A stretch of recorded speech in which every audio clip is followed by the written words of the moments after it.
नमस्कार दोस्तों, आपका दिल से स्वागत है इस आध्यात्मिक यात्रा में, जहां हम बात करेंगे एक ऐसे विषय पर जो जितना सरल सुनने में लगता है, असलियत में उतना ही गहरा है। उपाय।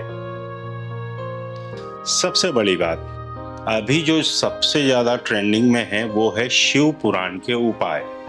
लेकिन बात शुरू करने से पहले मेरे पास आपके लिए एक छोटा सा सवाल है और इसका जवाब मुझे आप जरूर कमेंट बॉक्स में दीजिएगा। क्या आपको लगता है कि उपाय इतने सरल होते हैं और भगवान इतने फ्री बैठे हैं कि आप छोटा सा कुछ कर दें और वो आपकी लाइफ एक झटके में बदल दें? जवाब जरूर दीजिएगा, मैं इंतजार करूंगा। चलिए अब शुरू करते हैं असली बात से। देखिए, जब भी हम किसी उपाय को प्रयोग में लाते हैं तो सबसे पहले हमें उस प्रॉब्लम की गहराई को देखना पड़ता है जिसके लिए उपाय करना है।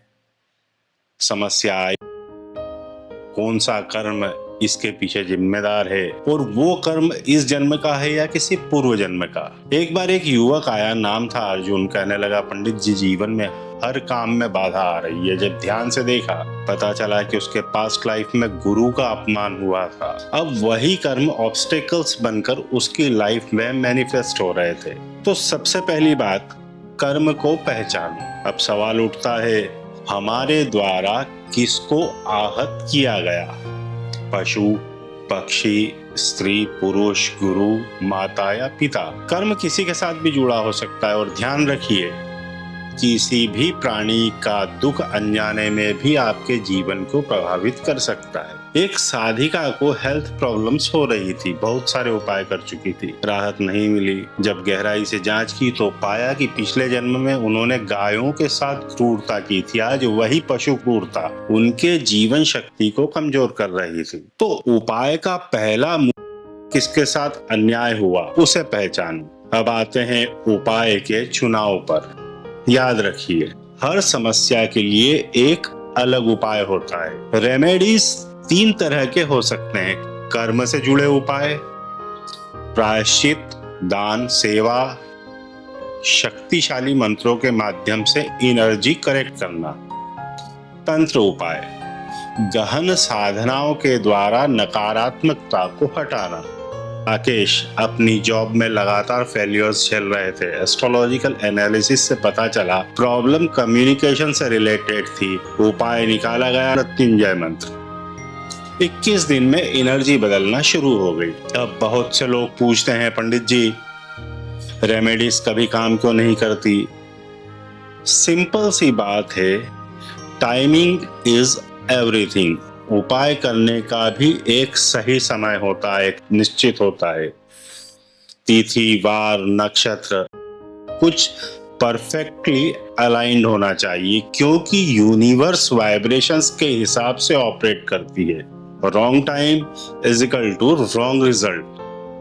अगर आप राहु की शांति का उपाय सोमवार को करें तो एक्सपेक्टेड रिजल्ट्स नहीं मिलेंगे, क्योंकि मंडे चंद्र का दिन है। राहु की रेमेडी शनिवार या बुधवार को करनी चाहिए। बहुत बार रेमेडी सिर्फ अकेले इंसान के नहीं बल्कि उसके पूरे परिवार की एनर्जी से जुड़ी होती है। पति, पत्नी, बच्चे, मित्र, सास, ससुर, कभी कभी किसी एक का सपोर्ट पूरा खेल बदल देता है। एक लड़की अपने विवाह योग के लिए उपाय कर रही थी, लेकिन रेमेडी तभी सफल हुई जब उसकी माँ ने उसकी हेल्प की। बिकॉज माँ की आशीर्वाद की शक्ति में उसे अपलिफ्ट कर दिया।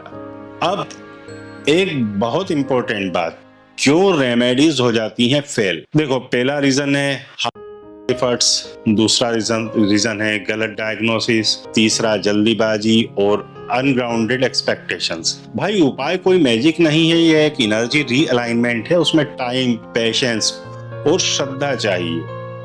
एक भक्त 40 दिन का उपाय करना था, 30वें दिन उसने कहा रिजल्ट नहीं आया और उपाय छोड़ दिया। यही अधूरी आस्था रेमेडीज को फेल कर देती है। अब बात करते हैं कुछ ऐसे चमत्कारी उपायों की जो सीधे शिव पुराण से निकले हैं। जल अर्पण करना। हर सोमवार को शिवलिंग पर जल को अर्पित करें। ओम नमः शिवाय का जाप करें। रुद्राभिषेक करें। पंचामृत से भगवान को स्नान कराएं। इसके बाद महामृत्युंजय मंत्र का जाप करें। अगर घर में नकारात्मकता हो तो शिव पुराण के अनुसार विशेष अघोर मंत्र से शुद्धि करें, लेकिन स्वयं प्रयास न करें। अनुभवी गुरु के मार्गदर्शन में ही करें। याद रखिए, भगवान शिव सिर्फ रिचुअल से और सच्चे हृदय से प्रसन्न होते हैं। तो मित्रों, आज हमने जाना कि उपाय कोई जादू नहीं है, बल्कि कर्म, श्रद्धा और सही विधि का संगम है। अगर आपके जीवन में भी कोई अड़चन, बाधा या दुख है तो बिना घबराए सही ज्ञान और सही दिशा के साथ उपाय को कीजिए। अगर जरूरत हो गाइडेंस की तो आप हमसे सीधे संपर्क कर सकते हैं। डिस्क्रिप्शन में मैंने डिटेल्स डाल दी हैं। अगली बार फिर मिलेंगे एक नई ऊर्जा के साथ। तब तक के लिए ओम नमः शिवाय।